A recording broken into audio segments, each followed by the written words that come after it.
This video was brought to you by Stormberg, a better route planner, MisterGreen, Kempower and Marcus Bil.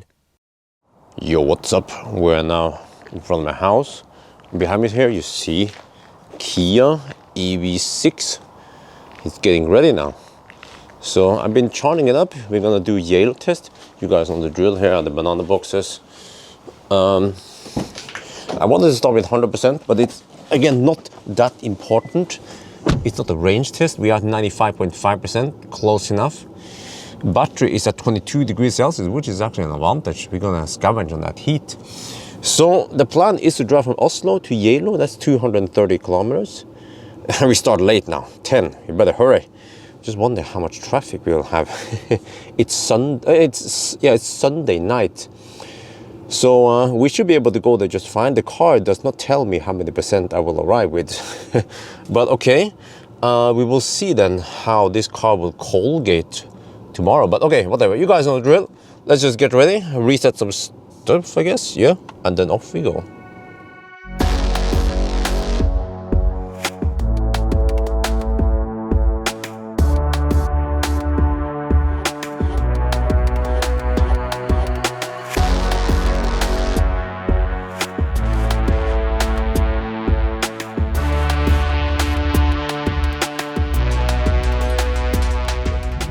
We are getting close to Solihøgda now, and man, every time I always get stuck behind a slowpoke, and the problem is that you can't overtake, or there are very few overtaking possibilities until for the next 20 minutes, half an hour pretty much.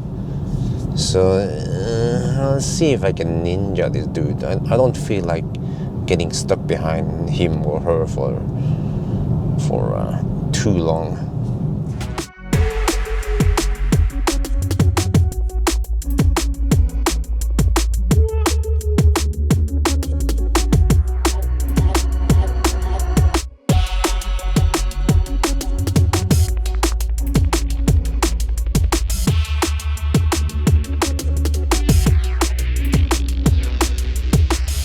Whoa, what the heck?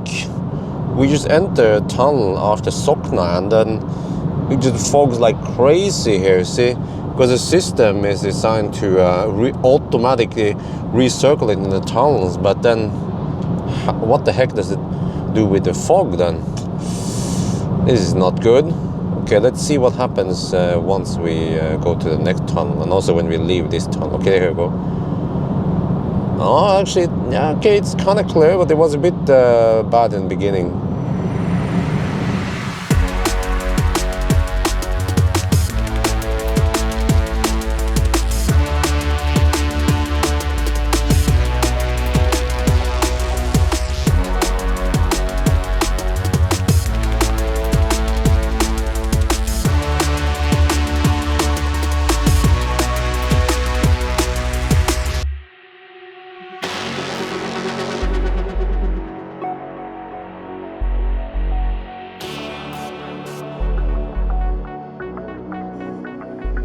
We are at Geilo, and here are the stats.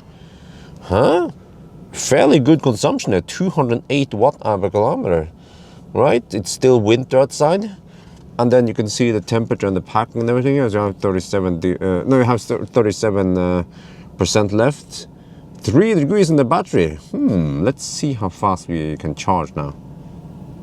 Well, not too shabby. 64 kilowatt.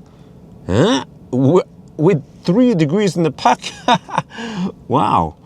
Okay, and then you see we are pulling 65 kilowatt from the charger.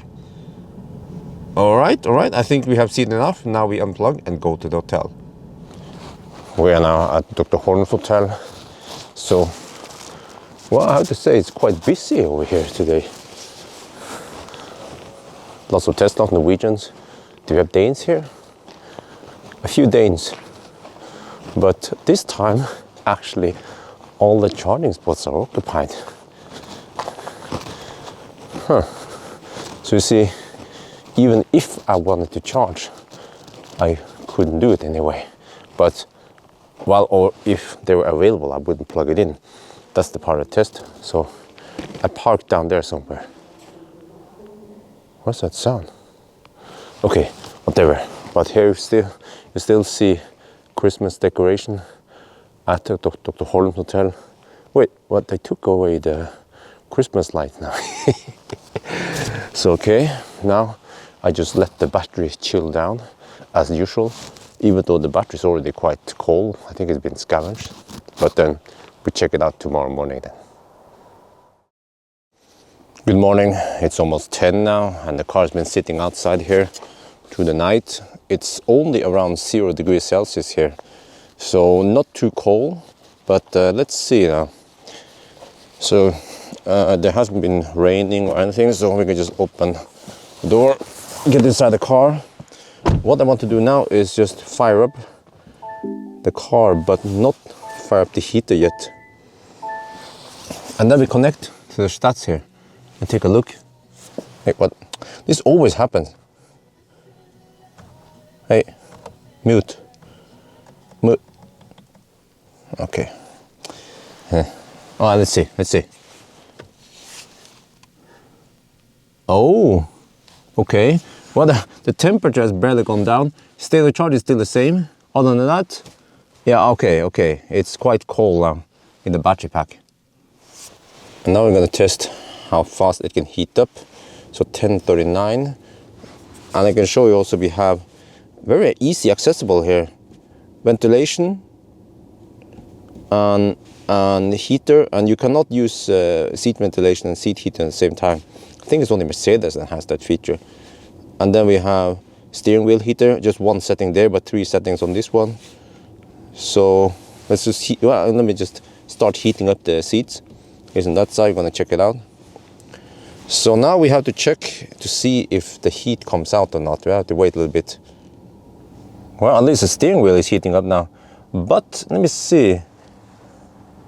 Yeah, this is exactly what I noticed, that on the bottom side, you see there's heater elements on that side, but not on this trim here. So this one will be heated up. Of course, this whole upper section is heated up, but not the lower one. But again, you shouldn't be, I mean, your grip should be around here anyway, not down here all the time, and also not up here. So in that regard, maybe no big deal, but just to observe that. Yeah, I'm gonna show you now. Huh? There, do you see it? Huh. But you see, it's been 2 minutes now. And are we getting some heat? That's just the bag that is still hot from inside. Okay, now we get heat. Okay, so it takes 2 minutes to get some heat. All right, that's actually not too bad. We check in the, yeah, footwell, okay, yeah, all right, that's good. Then we check out the seat heater. So, only on the center. No heater elements on the side bolsters. That's a bit disappointing. You see? Only the center. And it stops there. So, well, what did I say again? Korean engineering versus German engineering. Right? With German cars, they will have side bolsters heated, also Tesla. But not the Korean cars. They figure out, nah, we don't need heated side bolsters, just the center area here. And in the back seat, we have a button here for activating the heater. And then I only activate on this side. And same here, somewhat sparse heater, like the front section here is not heated at all. So very poor distribution of heat, just like poor distribution of light, pretty much. And here also, just the patch there, pretty much here, I guess, if you see where I'm pointing at. Okay, let's see now. Here you see the power. If I try to regen, oh, I have okay regen. Well, power, well, it's a bit slippery today, so I can't really go that way. Okay, let me try again, but let's just get over here first. But the car seems to have okay behavior. We don't seem to have any power limit or regen limit, even with freezing cold battery. You see the temperatures here, min max 1 to 2 degrees Celsius only. Okay, let me see if I can get some acceleration. Yeah, there seems to be plenty of power, at least. And then as for regen, we try to reduce regen, but use the I pedal, and then you get the maximum regen. Yeah, plenty, so no problem. And then since it is rear-wheel drive, how does it behave on slippery roads? Well, I feel like the system has been tuned to allow a bit of slip, which is good. Okay, let me see. What about full regen on slippery road? Okay, we have some gravel here, but let's see. So if I just accelerate now, well, over the speed bump first, then accelerate, you can hear it allows a little bit of slip, which is cool. It gives you a nice feeling. You can easily oversteer a little bit if you want to. We're back at Circle K. So I'm going to show you that the battery has not been heated up. So winter mode is of course on, but the car doesn't prioritize to heat up the battery. It figures out that, well, we have enough cobalt in the battery, so we can still have okay charging speed and discharging speed, regen, whatever you need. So, and also navigating to a fast charger will not preheat the battery. But this is kind of clumsy. There is no way to preheat the car for half an hour. Like many cars, Tesla, they have keep climate on. The Mercedes has a dedicated button. The BMW and the MEB cars, you can just swipe down and you can save a hotkey for heating up the car for half an hour or maybe even 1 hour for the Audi. But here, one way you can do it, unless you want to use the app. Of course, most other cars also I mentioned, they also have app. But if you don't want to use the app for some reason, if you just want to use it here, what you can do is you can go to EV, and then you can set a departure time first, which is kind of clumsy, right? All right, and then you go here, and then you want the car to preheat, or if you want to set a departure time for when you're charging. So this is the way to do it if you want to do it inside a car.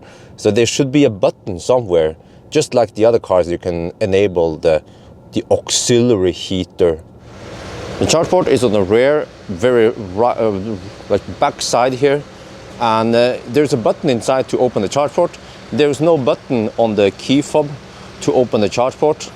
But you can unlock the charge port by unlocking the car when you're AC charging. And you just have to touch here. You can open the charge port by touching here. Let me see. But see, it's not my favorite thing to do because the back of the car is not even that dirty. And you can imagine when it's really dirty, then I want to use the button inside the car. So here we have the butt plug. We just have to unhook that one and then we plug it in. Well, guess what? We are charging at the same speed we charged yesterday. Still getting 66, 69 kilowatt. And then we get 64 kilowatt into the battery. Okay, well, you can say, well, it's slightly cold gauge, but other cars with almost 40% battery and freezing cold battery would probably get less than this. So, yeah, but it's going to take forever to charge it up. So what we should do now is just start driving. There's no point to sit and wait here. Just want to see what happens. Well, let's check the car from outside. The wheels are barely warm with a short trip here. So this car has no headlight washer. You see, it's starting to get smutsig already, and it's not that dirty outside. So no headlight washer there, but here we have the radar. But I don't see any radar heating action going on right now. Maybe the car needs to detect some kind of snow or something before it heats up. And wipers, the nozzles are stationary, 2 of them. They work okay, but I feel like sometimes it's hard to keep the front windscreens clean, especially on that side. But I guess we'll just check if there's anything here. No heated stuff here. So it's a Korean car after all.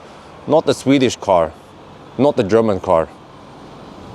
We've been charging for 6 minutes. We're still receiving 70. Well, actually, it looks like we're receiving 72 kilowatt, but what goes into the battery is 65 kilowatt. The rest goes into battery heater and cabin heater. And you can actually see how many kilowatt we are pulling for the cabin heater. If you go here, you go there, and then you go to energy consumption. Oh, shit, I forgot. You can only use this when moving, not when stationary, which is kind of weird. It's just information, right? But you see now that the battery heater temperature is 17, so the battery heater is active now as we charge to quickly heat up the battery. Well, so even after 6 minutes, we only have 3 degrees in the pack. So this is going quite slow. I'm going to show you what we should do. We shouldn't be sitting here. It's going to take a while. So let's just start driving towards Oslo. Let me see, zoom out a bit. I don't know where to go yet. We just start driving. And then I think we can go very far on 44% battery, probably almost back to Oslo.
We are now at Ioniq EV charging up.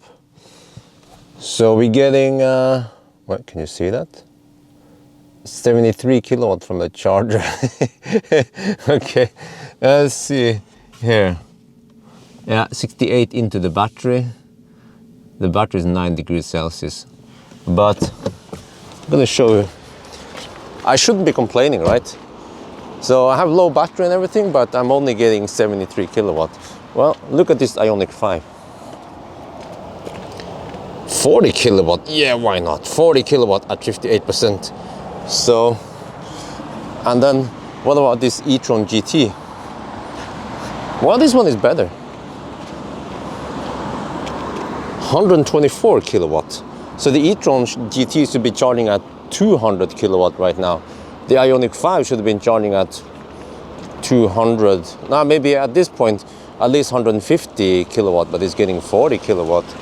And this car should be charging at 230 kilowatt, but it's getting 70 kilowatt. Okay, well. Well, see, this is the electricity price on Tibber right now. And this morning it was freaking expensive. 800 øre. 100 øre is 1 NOK. And then 10 NOK is 1 euro. So this is roughly 60 euro cents. But it was just peak, but then throughout the day now, it's around 2.5 NOK or 25 euro cents per kilowatt hour. And then we have to pay net layer, which is like a transport fee. Well, normally we have to pay that, but I wonder if they actually cut out that one for now to reduce the price. But you see, and this is before charging loss, but over here at least we are getting, oh, it's getting slightly faster now, 80 kilo. Wow, it's so hard to see that screen, to look at that screen in the sunlight.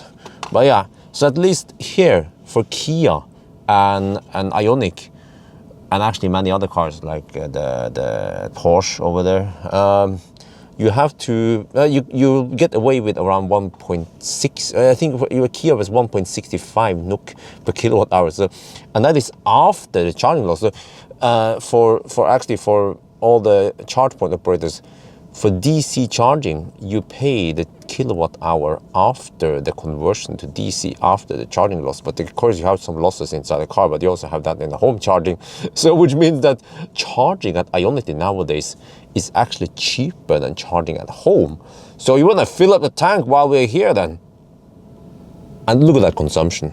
152 watt per kilometer from Geilo. Huh? Ioniq go home, and then the total trip 186, way lower than those fat Beavers and those German cars have been testing lately, even the i4. So at least the Koreans, they know how to make efficient cars. So anyway, most of the interesting stuff is over now, so I guess I'll just top a little bit and then I go. Actually, I could just go home now, but we're just gonna slurp on the Ioniq juice as long as we can. So yes, now you guys have seen it. The EV6, is it that great a winter car? I still feel like Polestar 2 and I-Pace and i4, they are better winter cars. They check more boxes than this one. But at least this car, it also has something important, which is that it is efficient. So even though it doesn't charge that fast, at least it is efficient. So I think that's going to be it for now. I hope you guys enjoyed this video. As always, thank you for watching and talk to you later.